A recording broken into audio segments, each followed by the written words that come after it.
శ్రీమాత్రే నమః. ఓం శ్రీ గురుభ్యో నమః. నమస్తే అండి. నేను మీ రామకృష్ణ హాన్, ఆస్ట్రో న్యూమరాలజీ. అందరూ ఎలా ఉన్నారు?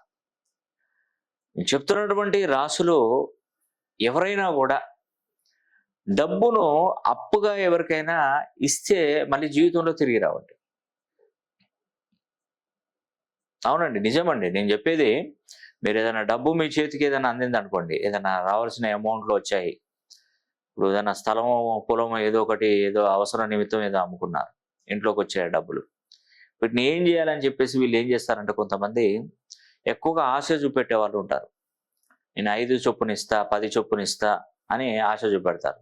వీళ్ళు తీసుకెళ్లి బ్యాంకులో వేయరండి. బ్యాంకులో ఉన్నది ఒక 20 పైసలు, 30 పైసల వడ్డీ వస్తుంది. ₹1,00,000 ఇస్తే 200 వస్తుంది. దేనికి పని చేస్తాయి? 10 లక్షలు ఇస్తే 2,000 కదా. అదే మనకు బయట ఇచ్చుకుంటే ఎక్కువ వస్తుంది కదా, ఎక్కువ లాభం వస్తుంది కదా అని చెప్పేసి 50,000 వస్తాయి కదా, ₹1,00,000కు 1,00,000 వస్తాయి కదా అని చెప్పేసి బయట వాళ్ళకు అప్పులు ఇవ్వడం మొదలు పెడతారు. మొదలుపెట్టినప్పుడు ఫస్ట్ కొద్ది రోజులు బాగానే ఉంటాయి. ఇంట్రెస్ట్ రూపంలో ఏదో ఒకటి దాంట్లో నుంచి వాళ్ళు ఇచ్చిన డబ్బులకి వెళ్ళి కొంత కొంత కట్టుతుంటారు. ఆ బిజినెస్ వ్యాపారం అనేది కూడా నడవకపోవడం, ఏదో ఒక లాస్ ఏర్పడడం జరగడంతో వాళ్ళకు సమస్య ఏర్పడినప్పుడు వీళ్ళకు ఆపడం జరుగుతుంది. లాస్ట్ మన పరిస్థితి ఎక్కడికి వస్తుందంటే, మనం డబ్బులు ఇచ్చినటువంటి డబ్బులు తిరిగి ఇవ్వలేక కొన్ని సంవత్సరాలు జరుపుతూ పోతే లాస్ట్కు మన పరిస్థితి ఏంటంటే, అయ్యా నువ్వు ఇచ్చే ఇంట్రెస్ట్ ఉన్నా కూడా నాకు అదున్న అసలు నాకు ఇచ్చేయని అక్కడికి వస్తుంది. అప్పుడు బ్యాంకు వాళ్ళు ఇంట్రెస్ట్ ఇచ్చిన ఇంట్రెస్ట్ పోయింది, ఇటు అన్ని డబ్బులు కూడా మొత్తం కంప్లీట్గా క్లియర్ అవుతాయి. అంటే కొన్ని జాతకాలను చూస్తే ఇదే సమస్య అండి. మీరు నమ్ముతారో నమ్మరో, తులారాశిలో పుట్టిన, కుంభరాశిలో పుట్టిన, మేషరాశిలో పుట్టిన, సింహరాశిలో పుట్టిన, ఈ 4 రాశులు మేజర్గా వీరికి ఎవరి డబ్బులు, వీరి చేయి నుండి వీరెవరికి డబ్బులు ఇచ్చినా మళ్ళీ అవి రిటర్న్స్ ఉండవు. మీకు అది రావడానికి కొన్ని సంవత్సరాలే పడుతుంది. ఒకవేళ మీరు ఏదో మీ నాలెడ్జ్తో, మీ తెలివితేటలతో ఏదో విధంగా రప్పించుకున్నారనుకోండి, మీకు జీవితకాలం వాళ్ళకు శత్రువులుగానే మారిపోతూ ఉంటారు. కాబట్టి ఈ 4 రాశులలో జన్మించినటువంటి వారు డబ్బులు ఎప్పుడు ఎవరికి అప్పుగా ఇవ్వకూడదు. ఎలాంటి దగ్గరి మిత్రుడైనా, బంధువైనా, ఎవరైనా కూడా డబ్బు విషయంలో చాలా జాగ్రత్తగా, నిక్కచ్చుగా ఉండాలి. ఒకతను ఏం చేశాడంటే, నా దగ్గర కరెక్షన్ తీసుకోవడానికి వచ్చే ముందు ఇవన్నీ చెప్పాడు నాకు. అతనేంటంటే, ఈ మామూలుగా మసాలా దినుసులు ఉంటాయి కదా, మసాలాలు, లవంగ, దాల్చిన చెక్క, యాలకులు, మిరియాలు, ఆవాలు, గసగస, ఇవన్నీ కొన్ని ఉంటాయి కదా, అవన్నీ ఇంట్లో పిన్నులు కొడతాడండి. ఒక షీట్లో లాగా తయారు చేసుకొని సైకిల్ మీద వెళ్ళి షాప్ తిరిగి వేస్తుంటాడు.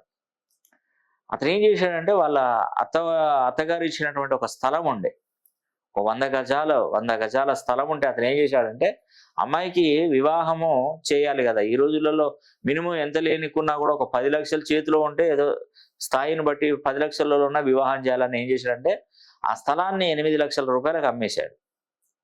ఇతని దగ్గర కాస్తో కూస్తో చిట్లు వేసుకున్న బాపతి ఒక 4-5 లక్షలు, 3 లక్షలు ఉండొచ్చు. ఇవన్నీ పక్కన పెట్టేసి వివాహం చేస్తానని ఇంకా సంబంధాలు వెతుకుతుంటే, వాళ్ళకు ఒక దరిద్రుడు ఏం చేశాడంటే, పాపం అతనికి ఒక మాట చెప్పాడు. వివాహం ఎట్లా చేస్తున్నావు అంటే, నేను ల్యాండ్ అమ్ముకున్నాను, నా దగ్గర ఉన్నటువంటి డబ్బులు బ్యాంకులో పెట్టాను, చక్కగా నేను వివాహం చేయాలి, అందరికీ సంబంధాలు చూస్తున్నాను, ఏమైనా ఉంటే నాకు మీరే ఏదైనా చెప్పండి, సంబంధాలు ఉంటే చెప్పండి, నేను మా అమ్మాయి వివాహం చేస్తానని చెప్పాడు. అయితే ఇతను ఏం చేశాడంటే, వాళ్ళ తెలిసినటువంటి వాళ్ళు ఆయన ఏం చెప్పాడంటే, నీ దగ్గర ఎన్ని డబ్బులు ఉన్నాయంటే సుమారుగా 12-13 లక్షలు అని చెప్పాడండి. ఈ 13 లక్షలు నేను నీ పేరు మీద నా అకౌంట్ తీస్తాను, నీ అకౌంట్లోనే డబ్బులు వేసుకో, నేను చెప్పినటువంటి షేర్ మార్కెట్లో పెట్టుబడి పెట్టు, నీకు చాలా మంచి లాభాలు వస్తాయి, వచ్చిన దాంట్లో నాకు 50-50 తీసుకుందాం, నీకు ఏ ప్రాబ్లం లేకుండా నేను చేస్తానని చెప్తే, అతనేమనుకున్నాడంటే, నా అకౌంట్లోనే ఉంటాయి కదా డబ్బులు, వస్తే లాభం చెరుసగా అన్నాడు. కానీ పోవడం అనేది అతనికి చెప్పలేదు. అవి పోతాయని, ఈ రేంజ్లో లాస్ ఏర్పడుతుందని అతను ఎవరు చెప్పలేదు అతనికి. వస్తే లాభం అక్కడికక్కడికి వస్తాయి అన్నట్టుగానే చెప్పాడు, కానీ ఇలా షేర్ మార్కెట్లో డబ్బులు కూడా లాస్ అవుతామని అతను ఏం చెప్పలేదు. అతను పెట్టిన పెట్టుబడి ఏంటంటే, ఏదైనా ఆటోమొబైల్స్, ఏదైనా షేర్ మార్కెట్ నిఫ్టీ స్టాక్ కొన్నా బాగుండేది. అతను ఏం చేశాడంటే, ఈ ఫ్యూచర్స్ ఇంట్రాడే ఫ్యూచర్స్ ఆడాడు. అంటే అతనికి తెలియదు, అతనితో ఆడిపించాడు. అదేముందండి, నెల నెల కాగానే అన్ని జీరో అయిపోతాయి, మొత్తం టోటల్గా జీరో అయిపోతాయి. ఆ షేర్స్ కొని పక్కకు పెట్టినా కూడా ఇప్పుడు కాకుండా ఇంకో సంవత్సరానికి 6 నెలలకు ఎప్పుడు మనం అమ్మిన రేటు కొనుక్కున్న రేట్ అయినా మనకు వస్తుంది. కానీ ఇలా కాదు, ఈ ఇంట్రాడే చేయడం వల్ల ఏమైందంటే అతనికి మొత్తం కూడా ఆ 12-13 లక్షలు దాంట్లో పెడితే సుమారుగా ఒక 3 నెలల కాలంలో ఆ డబ్బులన్నీ మొత్తం జీరో చేశాడు. టోటల్ జీరో చేసేసి బ్యాంక్ అకౌంట్ ఒక 10,000 మిగిల్చి చూపెట్టాడు. ఆ ఇంట్లో వాళ్ళ భార్య అసలు ఈ విషయాన్ని జీర్ణించుకోలేక ఆమెకు మతిస్థిమితం పోయినంత పని అయిపోయింది. చేసే పరిస్థితి లేదు, వివాహం చేయట్లేదు, అమ్మాయి అలాగే ఉండిపోయింది, డబ్బులు మొత్తం ఖర్చు పెట్టుకున్నాడు. అంటే కొన్ని సందర్భాలలో మనం మన చేతి గుండా కూడా ఎవరికైనా డబ్బులు మనం ఇచ్చినట్టయితే అవి తిరిగి రావండి, అటే వెళ్ళిపోతాయి, మొత్తం టోటల్గా జీరో అయిపోతుంది. ఎప్పుడైనా కూడా ఏదైనా పని మొదలు పెట్టినప్పుడు కూడా చాలా జాగ్రత్తగా 1కి 10 సార్లు ఆలోచించి మీరు ప్రయత్నాలు చేయండి. ఈ రోజులలో సెలబ్రిటీలు గొప్ప గొప్ప వాళ్ళు కూడా మనకు ఈ బెట్టింగ్ యాప్స్లను మనకు పరిచయం చేస్తున్నారు. మనం ఏం చేస్తాం, మనకు తెలిసిన వాడే కదా, అతను అలాంటి వాడు కాదు, ఇలాంటి వాడు కాదు మనం అనుకుంటాం.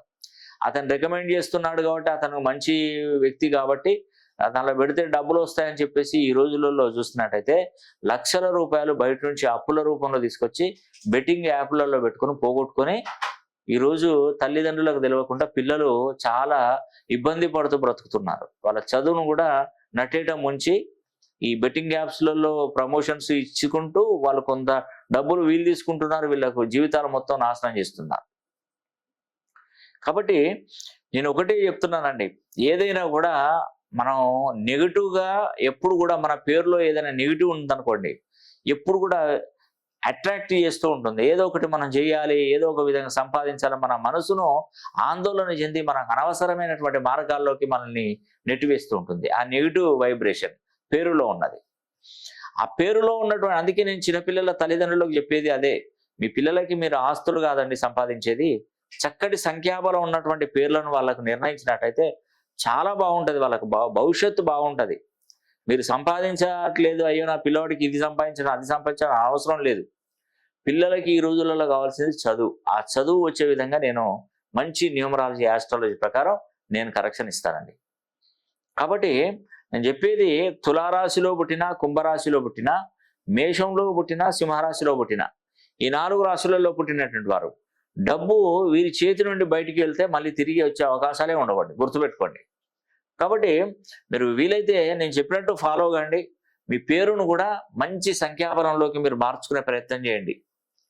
అదేవిధంగా మీలో ఉన్నటువంటి నెగిటివ్ ఫోర్స్ను పోగొట్టడానికి నేను ఒక అద్భుతమైనటువంటి కంకణం అనేది కూడా నేను పంపిస్తాను.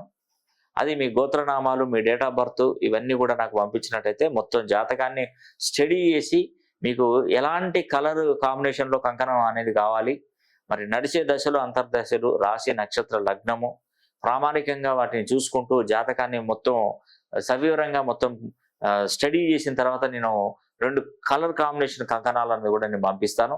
అవి మంచి టైం, 1 సంవత్సరం, 2 సంవత్సరాలు, 3 సంవత్సరాల అలా ఉంటుంది.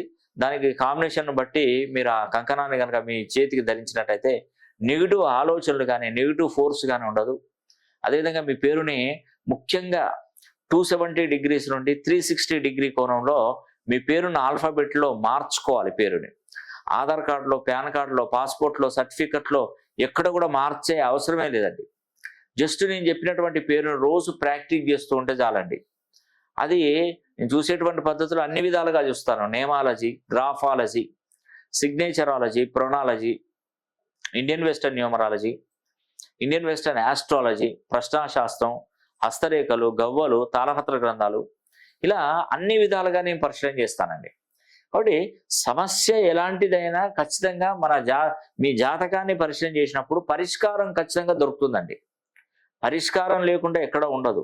అది ఉద్యోగ విషయంలో కానీ, వ్యాపారాల విషయంలో కానీ, చదువు విషయంలో కానీ, విదేశీ ప్రయాణాలు కానివ్వండి, సంతాన సమస్య కానివ్వండి, వివాహము ఆటంకాలు కానివ్వండి, ఏదైనా సంతాన సమస్య కానీ, ఏదైనా రుణ బాధలు కానివ్వండి, ఏదైనా మనం ఖచ్చితంగా దాన్ని కరెక్ట్, మీ పేరును సెంటెన్స్ కనుక కరెక్ట్ సెట్ చేస్తే చాలా బాగుంటుంది. దానికి సంబంధించినటువంటి మీ యొక్క జాతక స్థితిగతులను బట్టి, గ్రహ స్థితిగతులను బట్టి కూడా మీకు చిన్న చిన్న రెమెడీస్ అనేది కూడా నేను ఇస్తాను. ఆ రెమెడీస్ కనుక మీరు చేసుకున్నట్టయితే తప్పకుండా బాగుంటుందండి. ఏదైనా కూడా మీ గురించి, మీ పిల్లల గురించి, మీ ఫ్యామిలీ గురించి మీరు తెలుసుకోవాలనుకున్నా మీరు డైరెక్ట్గా నన్ను వచ్చి అయినా కలవచ్చు, లేదంటే ఆన్లైన్లో కలిసే ప్రయత్నం కూడా చేయొచ్చు. మీకు 2 అవకాశాలు ఇస్తున్నా. అంటే ఏది వీలుంటే దాని ప్రకారం మీరు నన్ను కలిసే ప్రయత్నం చేయండి. ఈ అవకాశాన్ని ప్రతి ఒక్కరు సద్వినియోగం చేసుకోవాలని కూడా మనస్ఫూర్తిగా కోరుకుంటూ సెలవు తీసుకుంటున్నాను. సర్వే జనా సుఖినో భవంతు.